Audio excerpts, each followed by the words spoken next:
questions. Questions orales. The Honourable Opposition House Leader.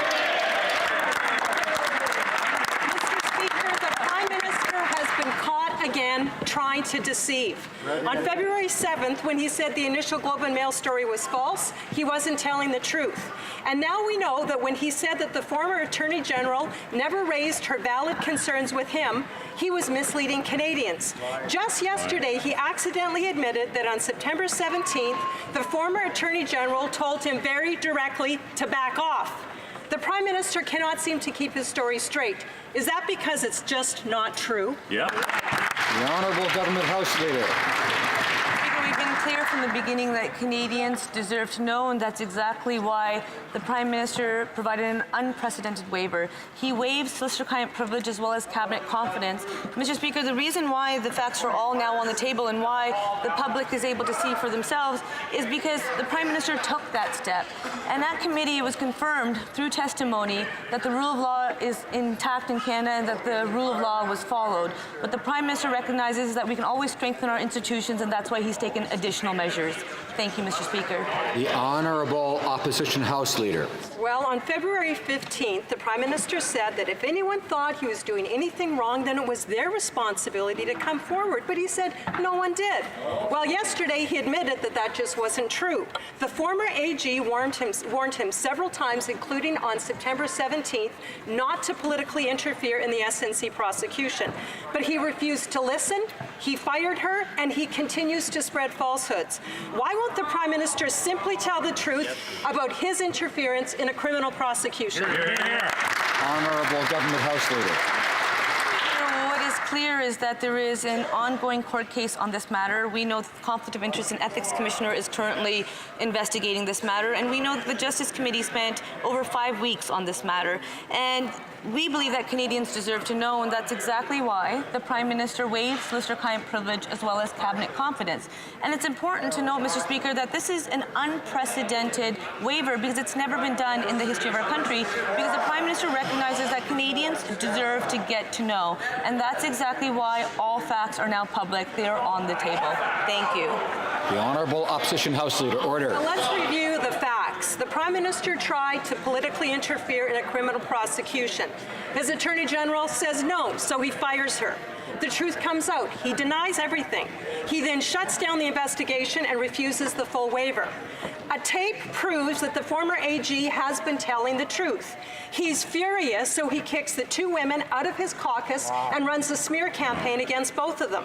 It's time to end the cover-up, Mr. Speaker. When will the Prime Minister tell the truth? The Honourable Government House Leader. Mr. Speaker, I appreciate the opportunity to talk about the facts. Justice Committee members, which have members from all recognized parties in this House that sit on the Justice Committee, they came together, they set parameters when it comes to these allegations to ensure that Canadians could hear about those allegations directly from witnesses. The Prime Minister waived solicitor-client privilege as well as cabinet confidence. So even though every step of the way the Conservatives, the opposition, frankly, believed that these meetings wouldn't take place, witnesses wouldn't appear, that cabinet confidence wouldn't be waived, actually, committee met, witnesses appear, and confidence was waived so that Canadians themselves could see and hear. Thank you. The Honourable Member for Richmond-Arthabaska. Mr. Speaker, it's been more than 8 weeks now that the Prime Minister continues to mislead Canadians. On February 7th, he said that the interference scandal involving him and his office was untrue. He denied everything before he changed his story every week. Yesterday, in this House, by magic, his memory came back to him, and he confessed that the concerns raised by the former Attorney General were brought to his attention. Can the Prime Minister tell us why he's having such a hard time remembering the truth? The Honourable Government House Leader. Mr. Speaker, we know that Canadians have to have the opportunity to listen for themselves, and that is why the Prime Minister waived solicitor-client privilege and cabinet confidence. We know that the members who sit on the Justice Committee have done their work. They decided to hear from witnesses. They appeared, they provided testimony, and at every stage the Conservatives said that they won't be able to appear, that they won't have the opportunities opportunity to come, but this was not the case. The members who sit on the Justice Committee invited witnesses, and they were able to provide their testimony. The honourable member for Richmond, Athabasca. Mr. Speaker, Canadians want to know the truth. La Presse asked for documents from Michael Wernick between November 1st and December 15th. Usually, the department meet these demands within 30 days, but the response that they received was that the documents would not be able for 240 days, strangely, after the upcoming election. Will the Prime Minister keep his promise and make these documents available to the media and Canadians, yes or no? The Honourable Government House Leader. Mr. Speaker, to make sure that Canadians can hear the truth for themselves, this is why the Prime Minister did waive solicitor-client privilege and cabinet confidence. Now, all the facts are public, and Canadians themselves can see them. And the member himself even said that asked for documentation, they received a response, and they know they're going to receive the documents that they requested. Thank you very much, Mr. Speaker. For Burnaby South. Mr. Speaker, today the member for Markham-Stouffville reminded us this is about the fundamental principle of politicians interfering with the justice system. She said, I chose the truth. I chose principles that are so important to the future of our country. That's more important than my political career. Mr. Speaker, can the Minister of Justice assure the House that he will not overrule the decision of the public prosecutions for the sake of a wealthy corporation? The Honourable Minister of Justice. Mr. Speaker, as I've said at this House on a number of occasions, we're still in a period in which an appeal of the judicial review decision is possible. And therefore, Mr. Speaker, I will make no pronouncement on the situation with respect to a deferred prosecution agreement, because anything that I might say might be interpreted and have an impact on litigation. The Honourable Member for Burnaby South. Mr. Speaker, the former president of the Treasury Board chose her principles, the truth, and to do what is right for Canadians. The Prime Minister chose his rich friends and his own political interests. Can the Liberals commit to respecting the fundamental principle of not interfering in criminal prosecutions? The Honourable Minister of Justice. As I've said on several occasions in this House, particularly in responding to the questions from my Bloc Québécois colleagues, there is an appeal process period, and therefore I'm not going to make any pronouncements on this situation right now because it could have an impact on the result. The member for Burnaby South. Mr. Speaker, Quebecers were avant-garde in 1997 when they created public-private pharmacare, but the Liberals and the Conservatives have turned their backs on Quebec.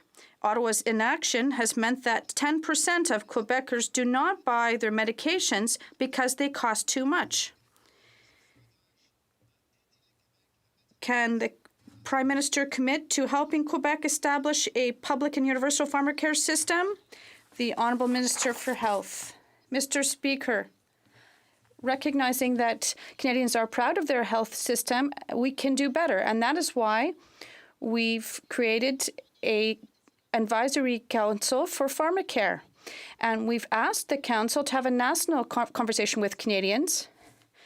And they provided a report a month ago, a draft one, and I'm looking forward to receiving the final report by the end of this year. Canadians don't need any more studies, they need action. Too many Canadians are struggling to afford the much-needed medicine.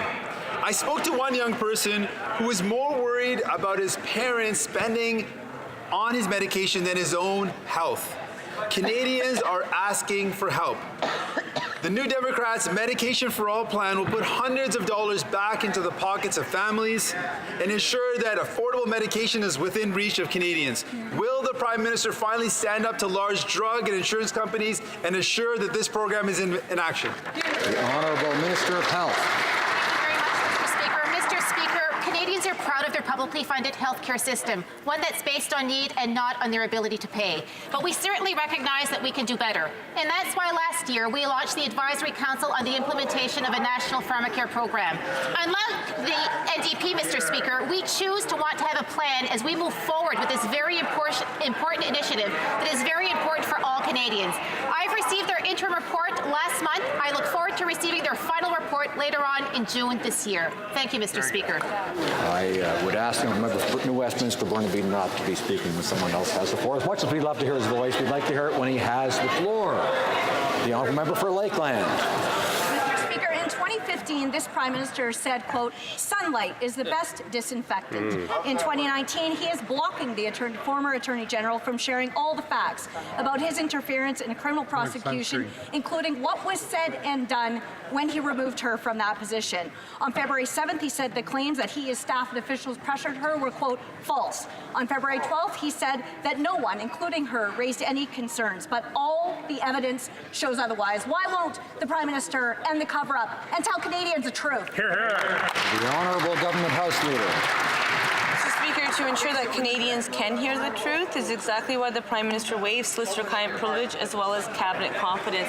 Mr. Speaker, for Canadians that are watching that might not recognize what kind of an essential step that was to having these documents be public, I would like to say that from the history of our country since Confederation, cabinet ministers are sworn by cabinet confidence, cabinet secrecy, so that whatever happens in cabinet stays in cabinet. To ensure that witnesses could appear and put this information into the public, the Prime Minister waived such measures. So he waived the cabinet confidence as well as solicitor-client privilege to make sure. Member for Lakeland. But he hasn't fully waived confidentiality, and the Liberals have shut down 2 committee investigations and are withholding documents to a paper until after the next election. Top officials have resigned, and yesterday in question period, the Prime Minister finally admitted that she did raise concerns with him directly in September and told him to back off. In fact, she and her staff did that at least 9 separate times over 4 months. She told the Privy Council clerk it was inappropriate to interfere with prosecutorial independence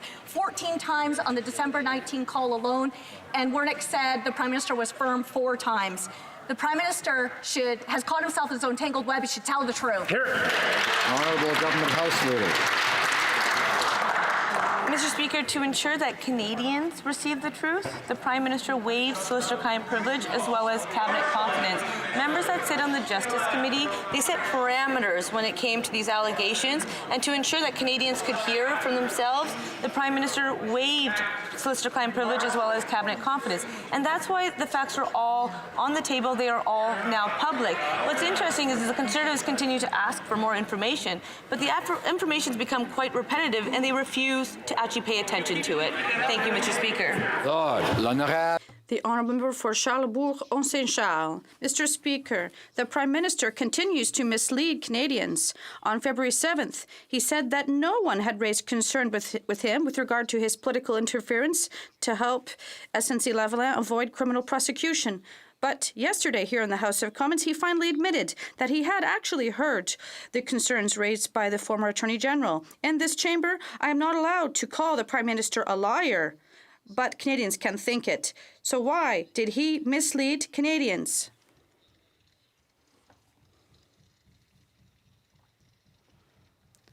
The Honourable Member for Charlebourg-Saint-Charles knows that he cannot indirectly do what he cannot do directly here in the House. So what I would advise him to be cautious. The Honourable Government House Leader. Mr. Speaker, we know that Canadians need to know the truth, and that's exactly why the members who sit on the Justice Committee did their work to make sure that Canadians could hear the truth. The Prime Minister thus waived solicitor-client privilege and cabinet confidence for 5 weeks.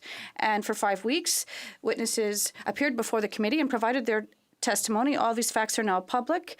We know that the Conservatives don't want to hear the facts, but they are public for Canadians to hear and to decide for themselves. Thank you very much, Mr. Speaker. The Honourable Member for Charlebourg-Saint-Charles. Mr. Speaker, I understand that the Government House Leader is doing her work by repeating the same thing every day, but Cabinet confidence was limited and the witnesses requested by the opposition were refused. So no one on that side of the House wants to shed light on this and know the truth. The Honourable Prime Minister himself confirmed that the former Attorney General was telling the truth.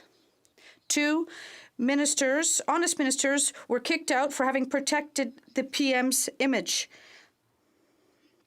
Why did the Prime Minister mislead the Canadians?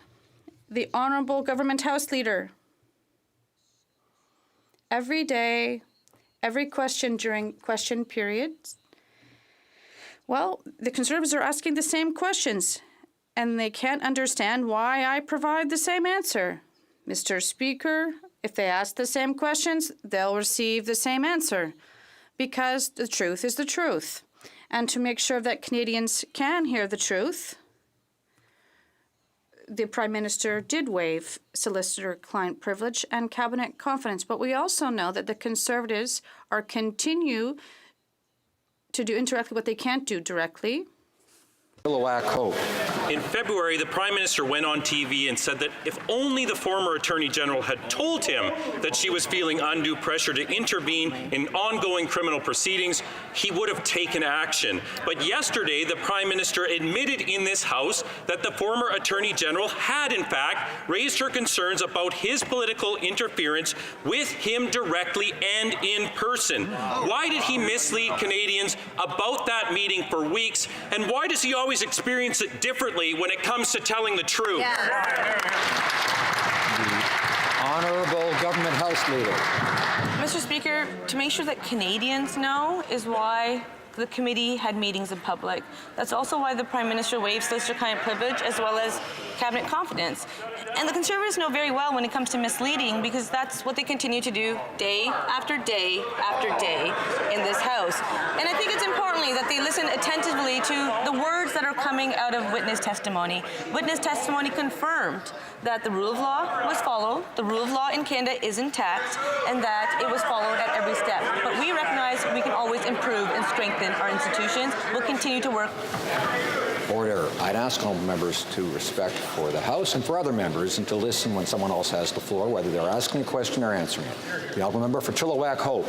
Well, when the SNC-Lavalin story broke, the Prime Minister dismissed it as a fabrication, but we now know that it was the Prime Minister's story that he was unaware of the former Attorney General's concerns about his political interference that was the fabrication. We know that because he admitted in this House yesterday that he had been warned in person by the former Attorney General way back in September that his actions on this file were inappropriate. Yeah. Fabricator, pants on fire. Why can't he tell the truth?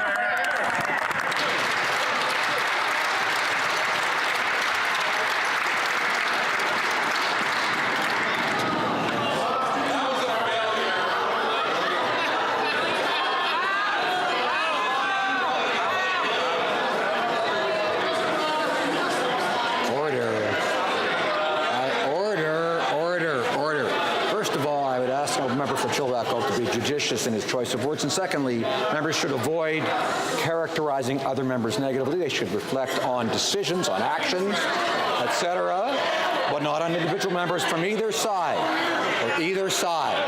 Yeah. Order.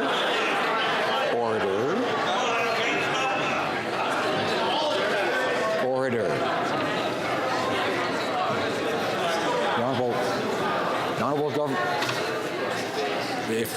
When a member stands up, then I call upon them, so I know who it is. The Honourable Government House Leader. Mr. Speaker, it's interesting because the Conservative members have actually come to their conclusion prior to the Justice Committee even meeting. And Conservatives recognize that there is an ongoing investigation when it comes to the Conflict of Interest and Ethics Commissioner. And the Conservatives also know that there is an ongoing court case. But what is clear today, as I was in the House and the member from Carleton was on his 4th day of the budget debate because nobody else can speak in this House if a Conservative's got the floor, we know very well that they stood up multiple times that it's not appropriate that if someone has the floor, would they not be able to hear? But yet, when I have the floor, they will always try to out-talk or speak louder. Order, please. The honourable member for Berthier-Masquinongé. Mr. Speaker, the member for Markham-Stouffville was very sincere this morning. She said, I chose the truth. I chose the principles that are important to the future of our country. And she paid a high price for her choices. She was booted from the Liberal caucus by this Prime Minister because she didn't want to stand behind the political interference in our judiciary, because she chose integrity and truth instead of giving into pressure from the Prime Minister. Mr. Speaker, why has the Prime Minister chosen to punish a member for doing the right thing? The Honourable Government House Leader. Mr. Speaker, Canadians are going to hear for themselves, and that is why all these facts are now public. The Prime Minister waived solicitor-client privilege and cabinet confidence to make sure Canadians can hear for themselves the truth. And I think it's very important that we respect our institutions, and I'm going to respect our institutions. I have confidence in them, and I know that they're working very well. Thank you very much, Mr. Speaker. James Bay. Mr. Speaker, the Prime Minister's office is running their daily smear and leak campaign against the two women cabinet ministers who stood up for the rule of law. But yesterday, in this House, women from across Canada turned their backs on their Prime Minister to show their repugnance with his behavior. The member for Markham-Stouffville states, I chose the truth. I chose to act on principles that are important to the future of our country.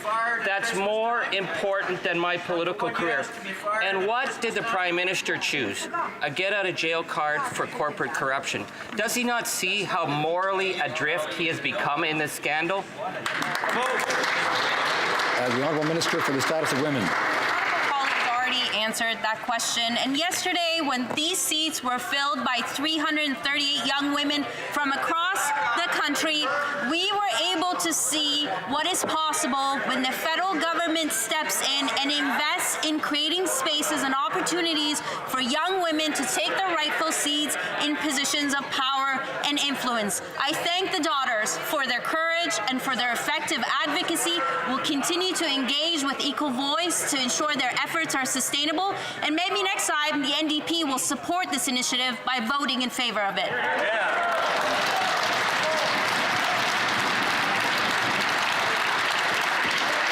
I would ask the member for Abbotsford not to speak when someone else has the floor, as I'm sure he wants to hear from the next member on this side, because I'm sure he knows that each side get their chance to have their say. And I know he wants to hear now from the member for Leeds, Grenville, Thousand Islands, and Rideau Lakes. Mr. Speaker, the Government House Leader seems very convinced that the Conservatives had arrived at a conclusion before the investigation began. But it's Liberal members who called it a witch hunt. It's Liberal members who called it a fishing expedition. And now twice this Prime Minister has been caught misleading Canadians. First, he said the story about political interference in SNC-Lavalin was false. Clearly, that's not true. Then he said that no one came forward to him with concerns about interference with SNC. But yesterday, he admitted to hearing the concerns raised by the former Attorney General. He caught himself in his own trap. Why won't the Prime Minister tell the Canadians? The Honourable Government House Leader. Mr. Speaker, I can reassure this House, reassure all Canadians that we believe that Canadians should be able to hear for themselves, and that's exactly why the Prime Minister waived solicitor-client privilege as well as cabinet confidence. What is clear is that the Conservatives will continue to focus on us, but Mr. Speaker, we will continue to focus on Canadians. We will continue to have respect for our institutions. We know that the Justice Committee did its important work. We know that the Conflict of Interest and Ethics Commissioner is currently investigating this matter, and we know that there's an ongoing court case. We on this side, we respect our institutions. We do not undermine them like the Conservatives do and did under 10 years of Stephen Harper. Thank you, Mr. Speaker. For Battleford's Lloydminster. Thank you, Mr. Speaker. I think if the current government was actually focused on Canadians, they'd be telling the truth and being transparent. We know that this Prime Minister has been caught misleading Canadians twice. First, he told Canadians that SNC-Lavalin story was false. That wasn't true. And now yesterday, he admitted to hearing the concern raised by the former Attorney General on September 17th. Instead of fabricating more falsehoods or showing the door to anyone who dares to tell the truth, why don't the Prime Minister just tell the truth? Here, here. Honourable Government House Leader. Mr. Speaker, to ensure that Canadians can hear the truth for themselves is exactly why the Prime Minister waived solicitor-client privilege as well as cabinet confidence. Mr. Speaker, these meetings took place in public so that Canadians could hear and decide for themselves. And for anyone that actually listened to the witness testimony, they would have heard that the rule of law in Canada was followed and that the rule of law is intact in Canada. But we recognize we can always strengthen our institutions, and that's why the Prime Minister has taken additional steps. The Prime Minister has also stated that he should have directly spoken with the Minister. Thank you. The Honourable Member for Louis Saint Laurent. Mr. Speaker, all parents tell their children that they should always tell the truth because sooner or later everything comes out. So that's exactly what the Prime Minister has been doing for 8 months. For 8 months, the Prime Minister has been unable to tell the truth to Canadians. We remember that in February, he said that no one spoke to him about their concerns regarding political interference in SNC-Lavalin. And yesterday, he finally recognized that, yes, on September 17th, the former Attorney General did raise concerns to him. When will the Prime Minister stand up and finally tell the truth to Canadians? The Honourable Government House Leader. Mr. Speaker, to make sure that Canadians can hear the truth for themselves, the Prime Minister waived solicitor-client privilege and cabinet confidence. And something else that parents tell their children, Mr. Speaker, they tell them, you have to respect the rules. You have to respect institutions. And we have to help future generations. But the Conservatives don't have any respect, and they don't have a plan. The Honourable Member for Louis Saint Laurent. And that is why, Mr. Speaker, that under our government, greenhouse gases were reduced by 2.2%. That's what the Conservatives have done. Respect for institutions, Mr. Speaker, well, that means preventing partisan politics from getting into our judiciary system. And that's what's happening with SNC-Lavalin. Yes, the Liberals want to be re-elected because they're playing partisan politics with the legal system. When will the Prime Minister finally stand up and tell the truth to Canadians? The Honourable Government House Leader. Mr. Speaker, one of the first things that Stephen Harper and the Conservatives did was to halt the Kyoto Protocol, and Canadians know this very well. Today, they continue to talk, but I heard his question, but they'll never listen to the answer. And now he'll explain why Ontario has done so well, but Ontario produced results because the Liberal government made decisions, and we know that the provincial or federal Conservatives will not do so. Order.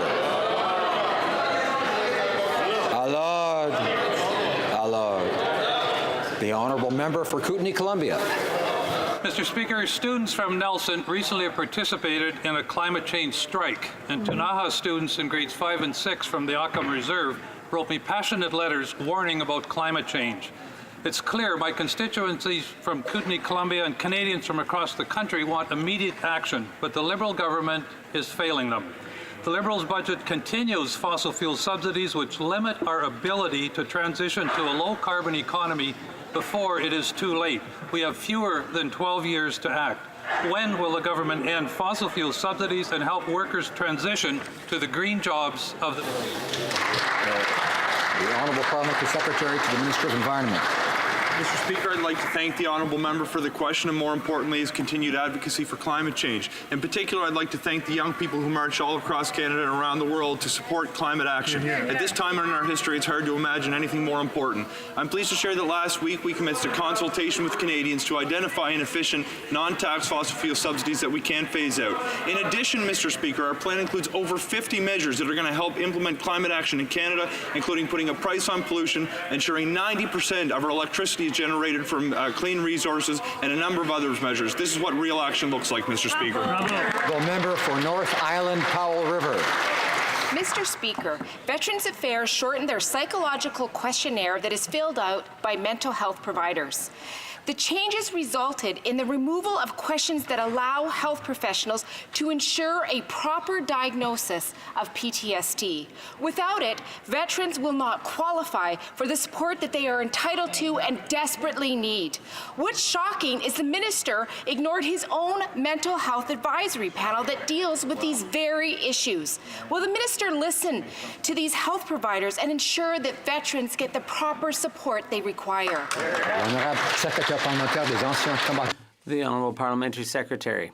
Mr. Speaker, the well-being of veterans is our #1 priority, and we have committed to making progress. We've opened a Centre of Excellence in Research on PTSD, and we have hired more health professionals.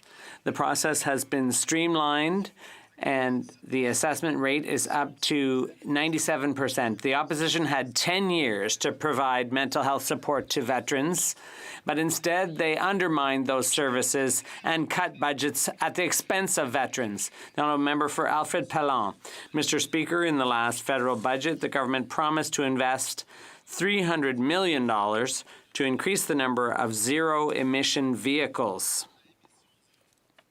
Given that 23% of our greenhouse gas emissions are from transportation, can the minister tell us more about this new commitment? The Honourable Minister.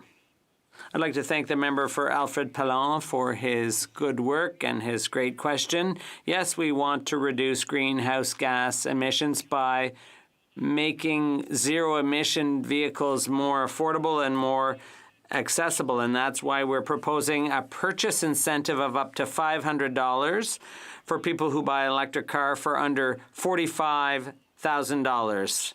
Unlike the Harper Conservatives, who had no plan for climate change, they weren't concerned about our children and our grandchildren, but we are, and that's the news. The announcement today is good news. The Honourable Member for Lévis-Lotbinière. Mr. Speaker, the process for appointing Supreme Court justices in Canada is tightly controlled and, above all, confidential.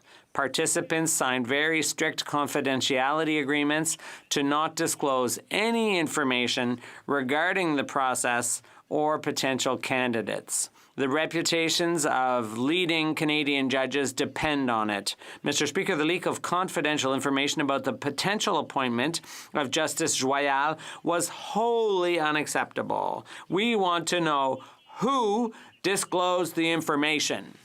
The Honourable Minister of Justice. Mr. Speaker, this morning I met with the Chief Justices of Canada from all across the country, and I reassured them that the appointment process is very high quality. I'm concerned about this leak, and as Minister of Justice, I will make sure that it won't happen again, that we will have a process of such high quality, and in the future we will continue with high-quality appointments. Albert Edmonton. Speaker, the Liberals have demonstrated their complete contempt for the rule of law. In another shocking display, they have attacked the independence of the judiciary by leaking highly confidential information about a respected jurist and his application to sit on the Supreme Court, all part of a desperate effort to change the channel on this Prime Minister's corruption. Who leaked the information? Honourable Minister of Justice. Speaker, I met with the Chief Justices from Canada this morning, and I assured them that our process for naming high-quality judges to the Supreme Court of Canada will continue, Mr. Speaker. Mr. Speaker, I have said that I'm deeply troubled by the publication of these details, but our nomination process will remain, Mr. Speaker, merit-based, and will consider Canada's finest jurists for this lofty position. Order. The Honourable Member for St. Albert Edmonton. Speaker, that answer is an absolute insult to Canadians. It is no coincidence that the leak occurred on the eve of the release of damning evidence submitted by the former Attorney General to the Justice Committee. It was a clear attempt to undermine the credibility of the former Attorney General, and it demonstrates that the Prime Minister will go to no ends to obstruct justice. So again, who leaked the information? Was it Jerry Butts? The Honourable Minister of Justice. Mr. Speaker, of course it is unfair for parties to see their names and their information used as weapons in this kind of debate for political reasons, and we have said that, and we have expressed our concern with this situation. But, Mr. Speaker, Order. It's far too much noise. Members, I know, want to hear both the questions and the answers, and we need to respect the right of other members to have their say. In fact, it's vital in this place that members, when they have the floor, be able to speak. Members ought to respect that and recognize the importance of that in democracy. The Honourable Minister of Justice has the floor. Order. Mr. Speaker, I would continue by saying that the integrity of the process demands confidentiality. And moving forward, Mr. Speaker, we will continue to ensure that our nomination process for the Supreme Court of Canada, as well as for other courts, remains of the very highest quality to get the very best appointments. Honourable Member for Selkirk, Interlake Eastman.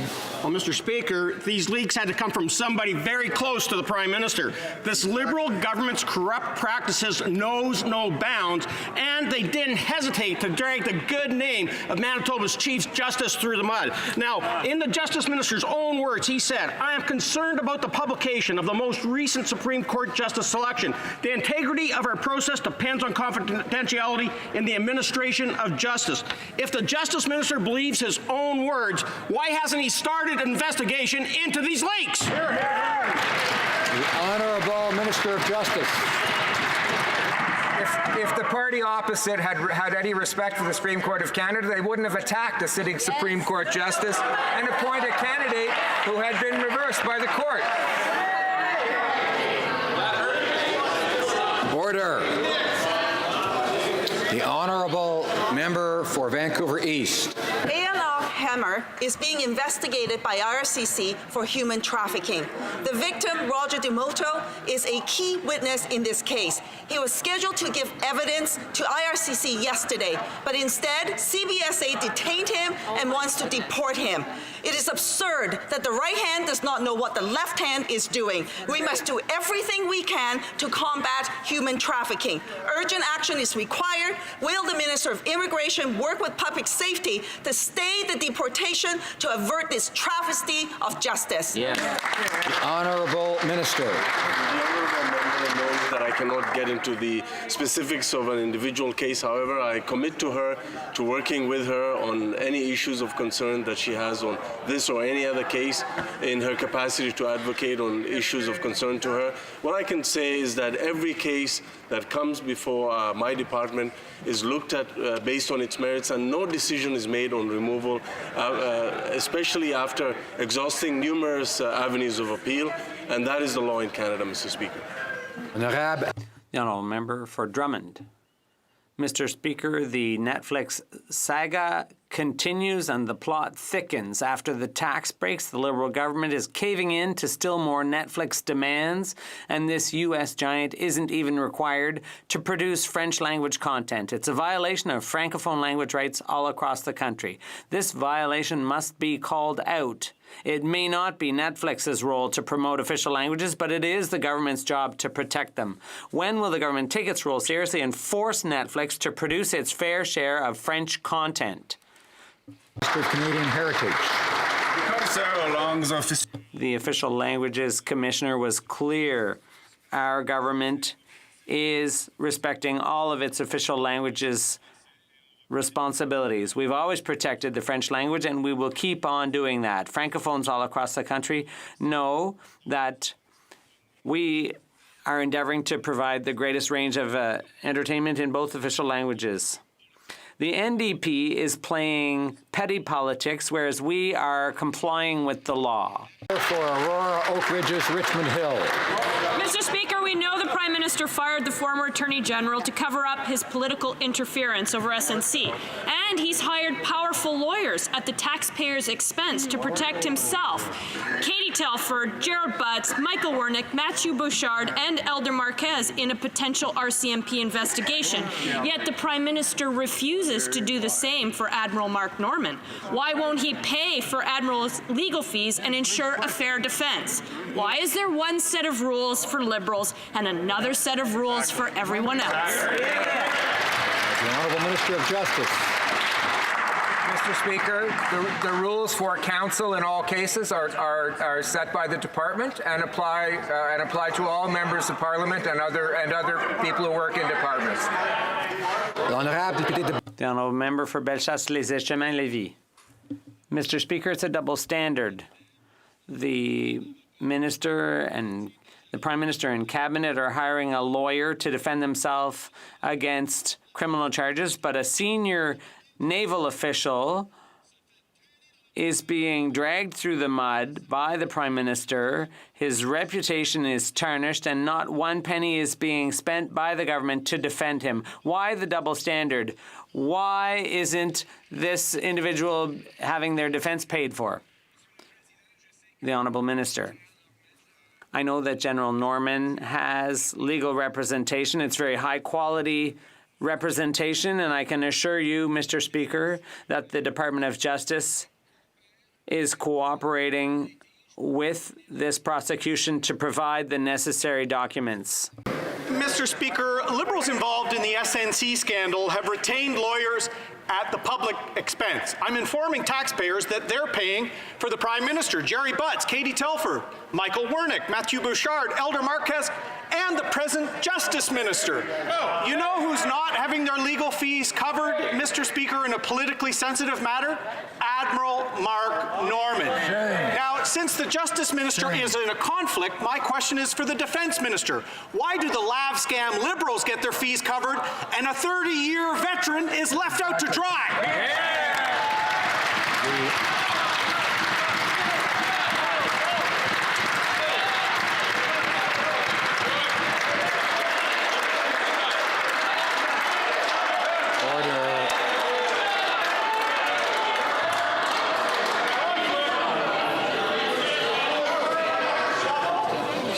Order.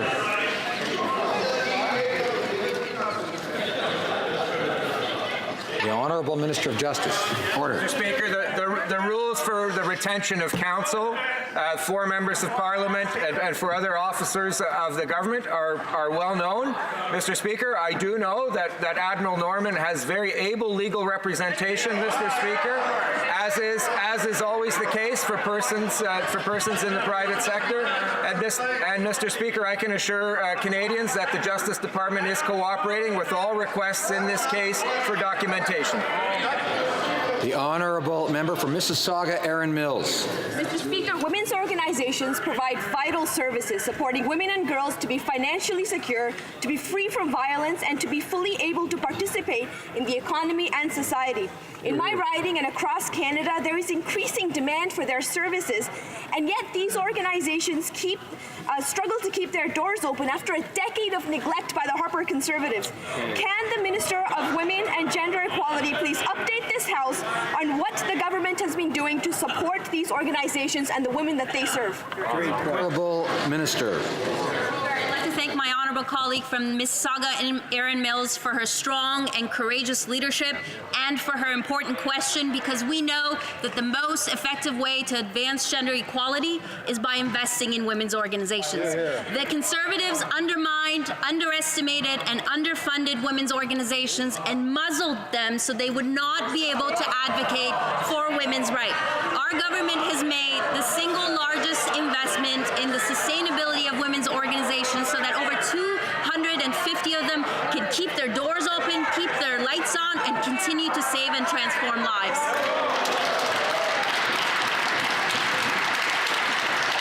Again, I ask members to show respect when other members have the floor and are speaking. Order. The honourable member for Thornhill. Mr. Speaker, last December, the Foreign Affairs Minister stated, "We see a lot of countries around the world starting to play fast and loose with the rule of law." The minister promised Canada is not going to be one of those countries.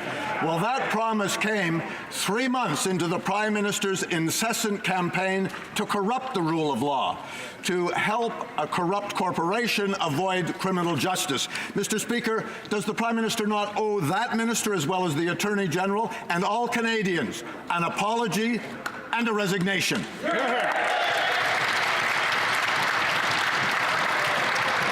Honourable Government House Leader. Order. Mr. Speaker, as I've stated on numerous occasions, when it comes to respecting our institutions, when it comes to respecting the law, that's exactly what we will do. We are here to ensure that we do respect the rules, and that's why oftentimes it's the Conservatives that are being called out by the Speaker, because they will always manage to find a way to break them. We know that not only has the rule of law been followed, we can always improve our institutions and strengthen our institutions. We know that's what Canadians expect, and that's what we'll continue to fight hard for. The Conservatives will stay focused on rhetoric and shenanigans. We will stay focused on Canadians so that we can deliver for them. Thank you, Mr. Speaker. The honourable member for Trois-Rivières. Mr. Speaker, true to form, secretly announcing questionable decisions, it came to light last Friday that the Transport Minister has not renewed Mr. Siciliano Desjardins' term as CEO of Via Rail. Despite his strong record and having laid the foundation for the high-frequency train project, the government saw fit to make a change at the helm. The latest Liberal budget makes no mention of the high-frequency train, despite the ministers having promised an announcement. Mr. Speaker, is the minister disavowing Via Rail's vision? The Honourable Minister of Transport. Mr. Speaker, my colleague tends to barge through doors that are already wide open. We thanked Mr. Siciliano Desjardins for his 5 years of excellent service. He did an outstanding job, and I personally thanked him for that. Now, Ms. Cynthia Garneau is going to take over, and I'm sure she will lead us into the future with her vision to replace Via Rail train cars and with the high-frequency train project. Thank you. Thank you, kind Speaker. Throughout our national dialogue on the country's energy future, Generation Energy, Canadians have told us that inclusiveness is a foundational principle of success. And across this great country, stakeholders who contributed have made it clear that the time to act is right now. Indeed, putting gender equality at the heart of a global transition to a clean energy future is the key to achieving success. With the Minister of Natural Resources, please update this House with the initiatives that have been taken to ensure that progress towards equality for women in the clean energy sector by 2030 is successful. Good question. Honourable Minister. Mr. Speaker, I want to thank the member for South Surrey White Rock for his question and for his hard work. Yesterday, this chamber was full of bright young women from across our country. Whether it's Parliament or our natural resources sector, we all must do our part to close the gender gap. Yes. That is why we launched Equal by 30. Countries, companies, and organizations from the world are joining us as we work toward equal pay, equal leadership, and equal opportunity for women in the world in the energy sector by 2030. Honourable member for Barrie Innisfil.